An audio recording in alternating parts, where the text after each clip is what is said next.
इस वीडियो के अंत तक आपको इस पाठ से संबंधित संपूर्ण जानकारी व प्रश्नों के लिखित उत्तर मिलेंगे। नमस्कार सभी को, हिंदी कला केंद्र में आपका स्वागत है। अगर आप इस चैनल पर नए हैं तो पहले इसको सब्सक्राइब करें व बेल आइकन को दबाना ना भूलें ताकि नए वीडियो का नोटिफिकेशन सबसे पहले आपको मिले। आज हम फसलों का त्योहार पाठ के प्रश्न उत्तर करने जा रहे हैं। इसके भाग 1 में इस पाठ को हमने भली भांति समझ लिया था। मौसम का अंदाज। खिचड़ी में ऐसन जाड़ा हम पहले कभू ना देखने। यहाँ तुम खिचड़ी से क्या मतलब निकाल रही हो?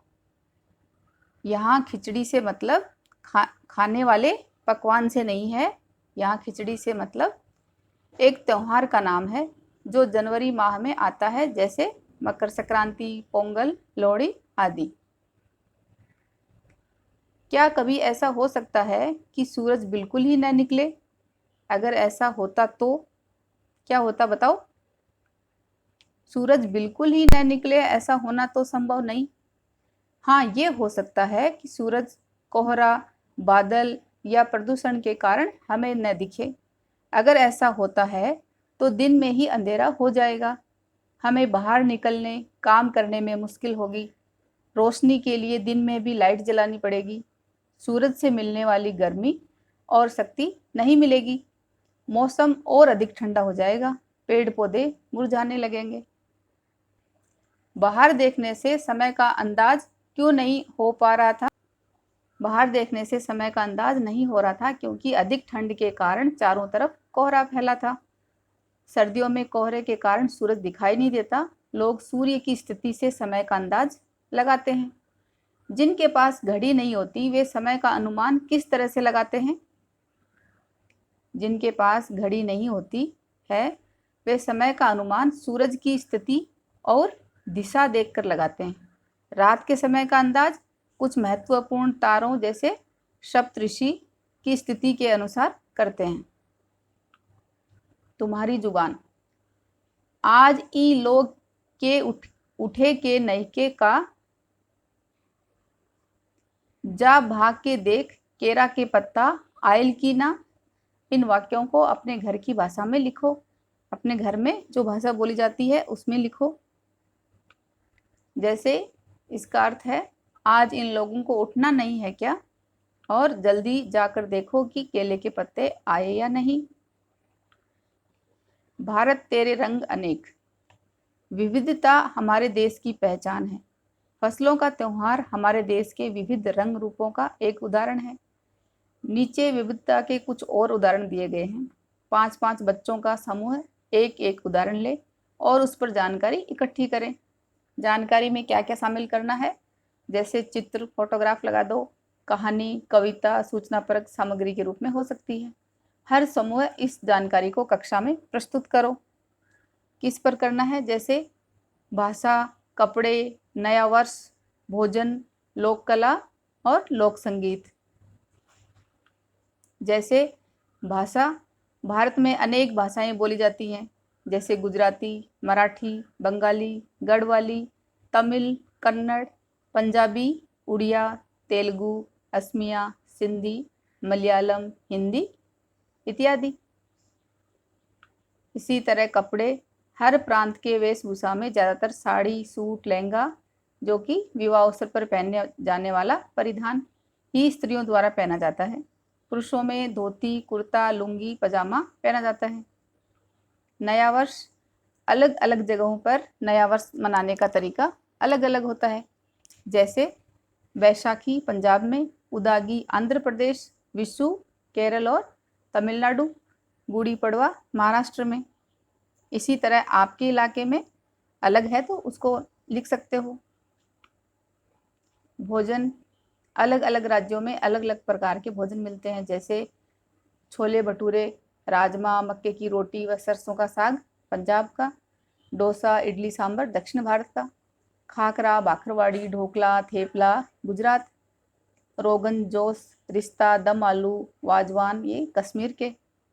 इसी तरह माछ भात, सुक्तो मिष्टी दोई बंगाल के, दाल बाटी चूरमा गट्टे की सब्जी राजस्थान के। लोक कला में प्रत्येक प्रांत की लोक कला वहाँ की संस्कृति का परिचय देती है।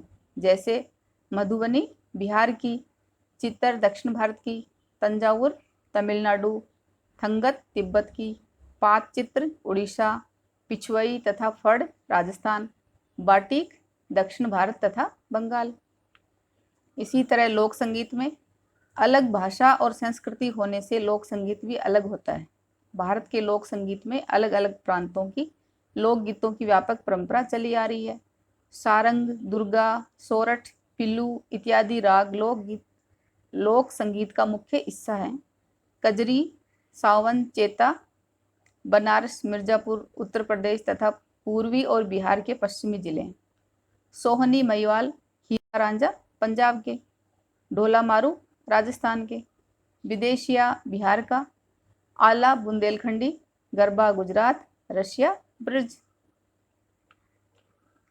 तुम्हें कौन सा त्योहार सबसे अच्छा लगता है और क्यों? इस दिन तुम्हारी दिनचर्या क्या रहती है? आपको जो भी त्योहार सबसे अच्छा लगता है उसके बारे में लिखो।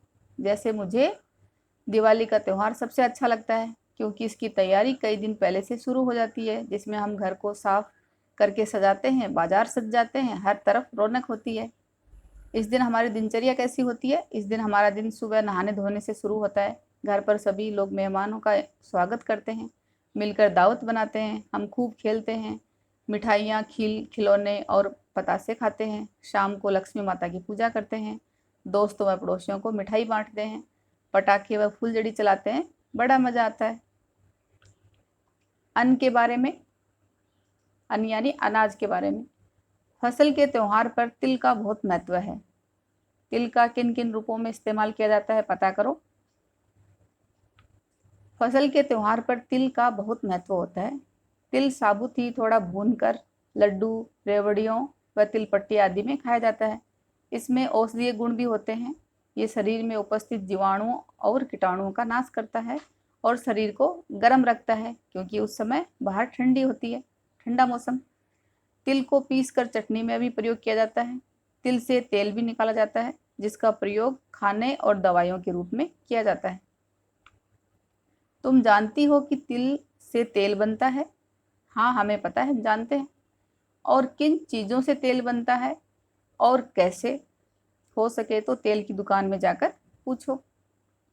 तिल के अलावा सरसों, मूंगफली, राई, बादाम, नारियल, आंवला, नीम, सूरजमुखी और जैतून के बीजों से तेल निकाला जाता है। पहले तेल कोल्हू द्वारा तैयार किया जाता था। कोल्हू क्या होता था? इसमें पशु को बांध कर चक्की चलाई जाती थी और उसमें बीजों को डालकर पीसकर तेल प्राप्त कर लिया जाता था। पर अब इस तरह से तेल निकालने की प्रक्रिया बहुत कम हो गई है। अब मशीनों के द्वारा बीजों को पीसकर गर्म करके तेल निकाला जाता है। किसान और चीज़ों का सफ़र। किसान और खेती हम में से बहुत से लोगों की जानी पहचानी दुनिया का हिस्सा नहीं है। हम बहुत सारे लोग इस चीज़ से अनजान हैं। विशेष रूप से शहर के ज़्यादातर लोगों को ये एहसास नहीं है कि हमारी ज़िंदगी किस हद तक इनसे जुड़ी हुई है। किन से? किसान और खेती से। देश के कई हिस्सों में आप आज किसानों को जिंदा रहने के लिए बहुत मेहनत और संघर्ष करना पड़ रहा है। अगर ये जानने की कोशिश करें कि हम दिन भर जो चीज़ें खाते हैं वे कहाँ से आती हैं, तो किसानों की हमारी ज़िंदगी में भूमिका को हम समझ पाएंगे। जैसे आलू की पकौड़ी, बर्फ़ी और आइसक्रीम। इन 3 चीज़ों के बारे में नीचे दिए गए बिंदुओं को ध्यान में रखते हुए जानकारी इकट्ठी करो और मेरी कहानी के रूप में उसे लिखो। जैसे किन चीज़ों से बनती है आलू की पकौड़ी, बर्फ़ी, आइसक्रीम। इनको बनाने में जो जो चीज़ें काम में आती हैं वो चीज़ें किन चीज़ों से बनती हैं, इन चीज़ों का जन्म कहाँ होता है, हम तक पहुँचने का उनका सफ़र क्या है, कैसे कैसे आती हैं वो, किन किन हाथों से होकर हम तक पहुँचती हैं, इस पूरे सफ़र में किन लोगों की कितनी मेहनत लगती है, इन लोगों में से किसको कितना मुनाफा मिलता है। तो आलू की पकौड़ी के लिए सामग्री: क्या क्या चाहिए हमें? आलू, बेसन, मसाले और तेल। इसी तरह बर्फी के लिए सामग्री खोया, घी, चीनी, इलायची। आइसक्रीम के लिए सामग्री दूध, कस्टर्ड पाउडर, चीनी, क्रीम और चेरी। ऊपर लिखी सभी आवश्यक सामग्री खेतों में कहाँ से मिलती हैं? खेतों में किसान के हाथों से जन्म लेती हैं। किसान इन्हें उगाकर अथवा पैदा करके मंडी तक लेकर आता है, मंडी जहाँ पर इन सामान को बेचा जाता है। मंडी में बड़े व्यापारी जो थोक विक्रेता होते हैं, इन्हें किसान से खरीद लेते हैं। इसके बाद वह इन्हें छोटे दुकानदारों को बेच देता है। उन दुकानदारों से ये सामान हम खरीद लेते हैं। इस सफ़र में ये सामग्री किसान, मजदूर, पैकिंग करने वाले, यातायात के साधन, बड़े व्यापारी यानी थोक विक्रेता तथा दुकानदारों से होती हुई हम तक पहुंचती हैं। इस सफ़र में सबसे अधिक मेहनत किसान करता है, लेकिन वह अधिक मुनाफा या लाभ नहीं कमा पाता। लाभ का अधिकतर हिस्सा थोक विक्रेता यानी बड़े व्यापारी और दुकानदार उठा लेते हैं। गया शहर तिलकुट के लिए भी प्रसिद्ध है। हमारे देश में छोटी बड़ी ऐसी कई जगह हैं जो अपने खास पकवान के लिए मशहूर हैं। अपने परिवार के लोगों से पता करके उनके बारे में बताओ। आप बताओ आपके शहर की कौन सी चीज़ खाने में प्रसिद्ध है। जैसे हमारे देश के कुछ प्रसिद्ध पकवानों के लिए मशहूर जगह इस प्रकार हैं। मथुरा के पेड़े, ये देखो। इसी तरह पश्चिमी बंगाल का रसगुल्ला खाया है ना। आगरा का पेठा, कंडा घाट की बेसन बर्फी, राजस्थान का घेवर और लोनावला की चिक्की। पिछले 2 वर्षों में तुमने काम करने वाले शब्दों के बारे में जाना। काम करने वाले शब्द यानी क्रिया। इन शब्दों को क्रिया भी कहते हैं क्योंकि क्रिया का संबंध कोई काम करने से है। ये आपने व्याकरण में पढ़ा होगा। नीचे खिचड़ी बनाने की विधि दी गई है। इसमें बीच बीच में कुछ क्रियाएं यानी काम करने वाले शब्द छूट गई हैं। उचित क्रियाओं का प्रयोग करते हुए इसे पूरा करो। काम करने वाली क्रियाएं कौन सी हैं? जैसे छोंकना, पीसना, पकाना, धोना, परोसना और भुनना। तो ये खिचड़ी बनाने की सामग्री है। इन क्रियाओं को ये खिचड़ी को बनाने में कैसे प्रयोग करना ये देखते हैं। जैसे इलायची, दालचीनी और लौंग में थोड़ा थोड़ा पानी यानी 1 छोटा चम्मच डालते हुए क्या करेंगे? पीस लेंगे, पीस लो। अदरक और लहसुन को इकट्ठा पीसकर पेस्ट बनाओ। पेस्ट बनाना भी, पीसना भी एक क्रिया है। दाल को कढ़ाई में डालो तो डालना एक क्रिया है। और मध्यम आंच पर सुनहरी भूरी होने तक क्या करना है? भून लो। तो भूनना क्रिया हो गई। अब दाल निकाल कर पीस लो, पीसना। तेल को कुकर में डालकर गरम करो। तेल गरम हो जाने पर तेज पत्ते और जीरा डालो। जीरा जब चटकने लगे तो प्याज डालकर सुनहरा भूरा होने तक भूनो। अब अदरक लहसुन का पेस्ट डालकर कुछ मिनट क्या करना है? और भूनो। धुली हुई दाल, चावल और सब्जी डालो और अच्छी तरह मिलाओ। शेष पानी यानी 4 प्याले डालकर एक बार चलाओ। कुकर बंद करो। तेज आंच पर पूर्ण प्रेशर आने दो। अब आंच कम करके 4 मिनट तक पकाओ। भाप निकल जाने पर कुकर खोलो। मसालों का पेस्ट मिलाओ। खिचड़ी पर घी, हींग, जीरा, साबुत लाल मिर्च से छोंक कर परोसो गर्मा गर्म। छुट्टी के दिन घर में ऐसी खिचड़ी बनाने में बड़ों की मदद करो। देखो कैसे बनाते हैं। खाने से जुड़ी कुछ अन्य क्रियाओं के बारे में सोचो। कौन कौन सी क्रियाएं काम में आती हैं। सर्दियों के मौसम में अपने प्रदेश के त्योहारों के बारे में जानें। रसोई घर में खिचड़ी को पकाने की विधि व सामग्री को किसी बड़े के साथ जानें। खेत व किसानों का हमारे जीवन में क्या महत्व है उसे समझें। सुधार व सुझावों के लिए कमेंट बॉक्स में लिखें।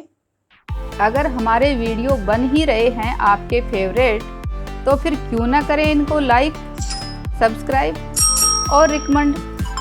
हमें और बेहतर बनाने के लिए आप कर सकते हैं कमेंट। धन्यवाद।